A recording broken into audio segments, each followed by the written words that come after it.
अर्जुन भगवान श्री कृष्ण से एकादशी का महात्म्य सुनकर आनंद विभोर हो रहे हैं। जया एकादशी के महात्म्य को जानने के बाद अर्जुन कहते हैं, माधव, फागुन मास में कृष्ण पक्ष की एकादशी का क्या महात्म्य है, आपसे मैं जानना चाहता हूँ। अतः कृपा करके इसके विषय में जो कथा है वह सुनाएं। अर्जुन द्वारा प्रश्न किए जाने पर श्री कृष्ण कहते हैं, प्रिय अर्जुन, फागुन मास की कृष्ण पक्ष की एकादशी विजय एकादशी के नाम से जानी जाती है। इस एकादशी का व्रत करने वाला सदा विजयी रहता है। हे अर्जुन, तुम मेरे प्रिय सखा हो, अतः मैं इस व्रत की कथा तुमसे कह रहा हूँ। आज तक इस व्रत की कथा मैंने किसी को नहीं सुनाई। तुमसे पूर्व केवल देवर्षि नारद ही इस कथा को ब्रह्मा जी से सुन पाए हैं।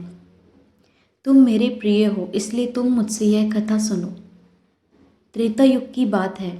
श्री रामचंद्र जी, जो विष्णु के अंशावतार थे, अपनी पत्नी सीता को ढूंढते हुए सागर तट पर पहुँचे।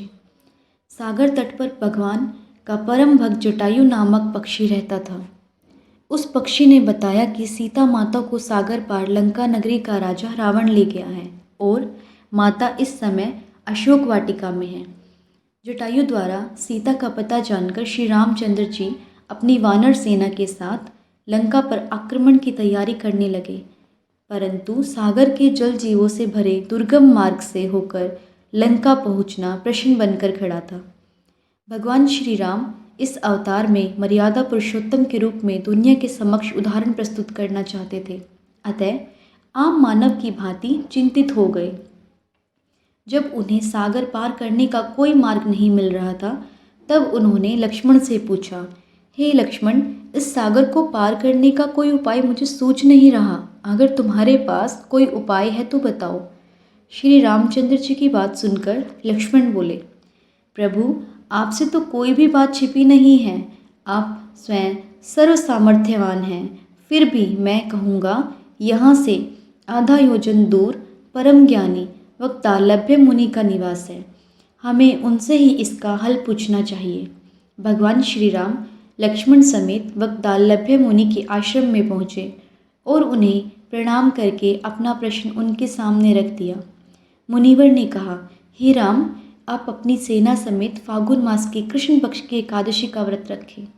इस एकादशी के व्रत से आप निश्चित ही समुद्र को पार कर रावण को पराजित कर देंगे। श्री रामचंद्र जी ने जब उक्त तिथि के आने पर अपनी सेना समेत मुनिवर के बताए विधान के अनुसार एकादशी का व्रत रखा और सागर पर पुल का निर्माण कर लंका पर चढ़ाई की। राम और रावण का युद्ध हुआ, जिसमें रावण मारा गया। हे अर्जुन, जो मनुष्य इस व्रत को विधि विधान के साथ पूर्ण करेगा, उसकी दोनों लोकों में विजय होगी। श्री ब्रह्मा जी ने नारद जी से कहा था, जो इस व्रत का महात्म्य श्रवण करता है या पढ़ता है, उसे वाजपेय यज्ञ के फल की प्राप्ति होती है।